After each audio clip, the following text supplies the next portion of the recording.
দেবব্রত সিংহের লেখা আঞ্চলিক ভাষার একটা কবিতা তেজ। আমি জামবনি কুড়িপাড়া শিবপুকুরের বেটি সাঁঝলি বটে। কাগজওয়ালারা বললে অতটুকু বললে হবে কেন? তুমি এবারকার মাধ্যমিকে প্রথম হয়েছ, তোমাকে বলতে হবে আরো কিছু।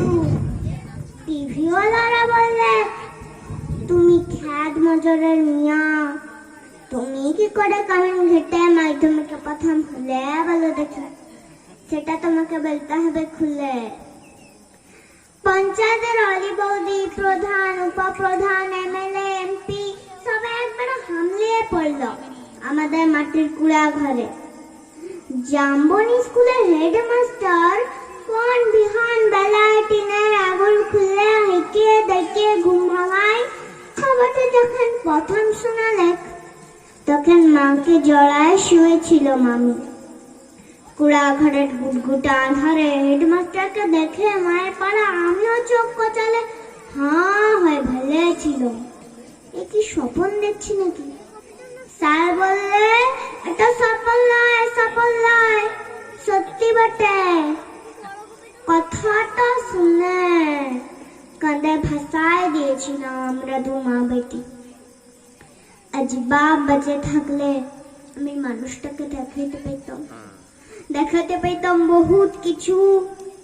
আমার বুকের ভিতরে যে তেজ আলো সন্ধ্যা বাতিটা জ্বালিয়ে দিয়েছিল মানুষটা, সেই বাতিটা আজকে কেমন আমাদের কুড়া ঘরটাকে আলো করছে সেটাও দেখাইতে পাইতাম। আপনারা বলছেন বটে তোমাদের মতো মেয়ারা যদি উঠে আসে তাহলে ভারতবর্ষও উঠে আসে। কথাটা খুবই সত্যি, কিন্তু উঠে আসার রাস্তা যে এখন তৈরি হয় নাই। খাড়া পাহাড়ে উঠা যে কি জিনিস, বহুত দম লাগে, বহুত তেজ লাগে। আমি জামবনির কুড়িপাড়া শিবপুকুরের বিটি সাঁঝলি বটে। যখন তাকে হুঁশ হয়েছে তখন তাকে শুনে আসছি বিটি না মাটি। ঠাকুমা বলতো পরের ঘরে হিসে ঢেলবে, তার আবার লেখা পড়া। গায়ের বাবুরা বলতো তুই কুড়িপাড়ার বিটি ছিল, তোর কামেন ঘটে ছাড়া গতি কি? বাপ বলতো দেখ সাজলি, মন খারাপ করলি তো হেরে গেলি।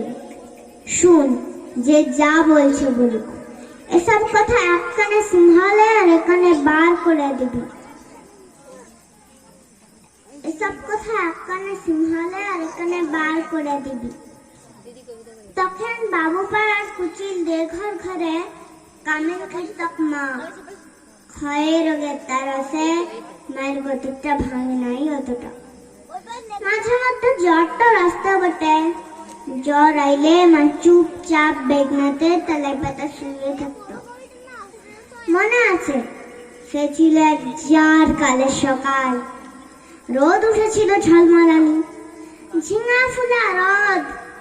আমি সেই রোদে গা দুলায় পড়ছিলাম ইতিহাস, ক্লাস 7-এর সামন্ত রাজাদের ইতিহাস। দেঘরে গিয়ে লোক পাঠিয়েছিল বালগদব। মায়ের জ্বর, সে তারা শুনতেই নাই চায়। আমাদের দিদি বুড়ি তখনও বাঁচে। কুল তলায় বসে ছেঁড়া কম্বল মুড়ি দিয়ে বিড়ি ভুগছিল বুড়ি। সস্তা বুড়ি সেদিন পড়া থেকে উঠায় মায়ের কাজটুকু করতে পাঠাচ্ছিল বাবু ঘরে। পুরনো ফটক ঘেরা উঠান, অত বড় দরজা লাগা, অত বড় বারান্দা, সব ঝাঁট ফাঁট দিয়ে সাব শুদ্ধ করে আসলাম চলে। দেঘরে কিনে নাই ছাড়লে এক গাদা এটা কাটা জুটা বাসন আমার সামনে এনে ধরে দিলে। বললাম আমি তোমাদের জুঠা বাসন ধরতে লাগবো? বাবু কিনে সে কি রাগ, কি বলি তুই? যত বড় মূল হয় তত বড় কথা, জানিস? তোর মা, তোর মায়ের মা, তার মায়ের মা সবাই এতকাল জুটা বাসন ধুয়ে গুজারে গেল, আর তুই বলি জুটা বাসন ধুতে লাগবি? বললাম হ্যাঁ, আমি তোমাদের জুটা বাসন ধুতে লাগবো। তোমার লোক দেখে যাওগা, আমি চললাম। কথাটা বলে গড়গড় গড়গড় করে বাপগিন্নির মুখের সামনে আমি বেড়ায় চলে এলাম। তা বাদে সেলিয়ে কি কাণ্ড, কি ঝামেলা। বেলা ডুবলে মাহাতোদের ধান কেটে বাপ ঘরকে ফিরে আইলে। দু পাতা লিখা পড়া কলা রাত্রির ছোট মুখে বড় থুতির কথা 7 কাহন করে বলেছিল দিদি বুড়ি। মা কোনো রাগ করে নাই। আঘর মাসের সন্ধ্যা বেলায় এগনাতে আগুন জেলে গা হাত পা সেঁকছিল মা। এক মাথা ঝাগড়া চুল ঝাঁকানো বাপের পেটানো পাথরের মুখটা ঝলকে উঠেছিল আগুনের রাজে। আমি বাপের অমন চেহারা কোনোদিন দেখি নাই। বাপ সেদিন মার দিদি বুড়ির সম্মুখে আমাকে কাছকে ডেকে মাথায় হাত বুলায় গম গমা গলায় বলেছিল, যা করেছিস বেশ করেছিস। শুন, তোর মা, তোর মায়ের মা, তার মায়ের মা সবাই করেছে কামিনগিরি। বাবু বলে গতর খাটায় খেয়েছে। তাতে হয়েছেটা কি? তাতে হয়েছেটা কি? এই কথাটা মনে রাখবি সাঁতলি। তুই কিন্তু কামিন হওয়ার লাগে জন্মাস নয়। যত বড় রাস্তায় বৃহৎ কেনে কারোর কাছে মাথা নয়, নিজের তেজ বিকাবি নয়। এই তেজটুকু লেগে লেখাপড়া শেখাচ্ছি তোকে, নইলে আমাদের মতো হাফাতা মানুষের ঘরে আর আছে এটা কি? আমি জামবনি কুড়ি পাড়া শিবুকুড়ির বিটি সাঁঝলি। কবে কার সে ক্লাস 7 কথা ভাবতে যায়। কাগজওয়ালা টিভিওয়ালাদের সামনে এখন কি যে বলি। তাল পাতা রক দিয়ে ঘেরা বগুল লতার একনাতে লুকে এখন লুকা কার।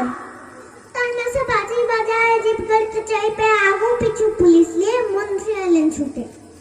কোথায় সাজি কুড়ি, কোথায়? বলতে বলতে বন্দুক ধরে পুলিশ নিয়ে সজ্জা আমাদের মাটির পোড়া করে। হেডমাস্টার বললেন, প্রণাম কর সাজলি, প্রণাম কর। মন্ত্রী তখন পিঠ চাপড়ালেন। পিঠ চাপড়ায় বললে, তুমি কামিন ঘেটে মাধ্যমিকে প্রথম হয়েছ, তাই তোমাকে দেখতে এলাম।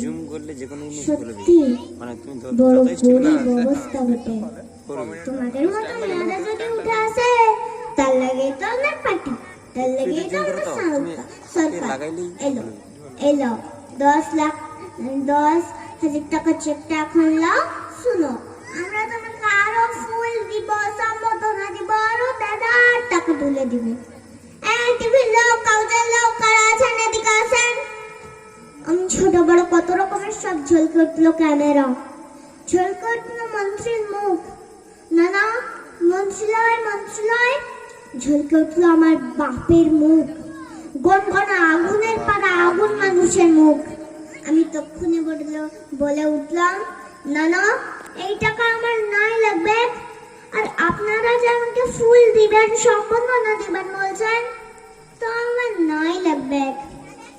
মন্ত্রী তখন ঢোক গিলে। গায়ের সেই দেঘরে গিন্নির বড় বেটা, সে এখন পার্টির বড় নেতা। ভিড় ঠেলে সাজে বলে, কেন কি হয়েছে রে সাজলি? তুই তো আমাদের পুরো কামিন ছিলি। বল তোর কি কি লাগবে, বল তোর কি কি লাগবে, খুলে বল খালি। বললাম, আমার পাড়া ছয় আরো অনেক সাজলি আছে, কারণ শিবপুরের বিটি আছে গ্রামে। তারা যতদিন অন্ধকারে পড়ে থাকবে, তারা যতদিন লেখা পড়া লাগে কাঁদে বুঝবে, ততদিন কোনো বাবুর দয়া আমার নাই লাগবে। শুনছেন আপনারা? ততদিন কোনো বাবুর দয়া আমার নাই লাগবে। নমস্কার, ধন্যবাদ।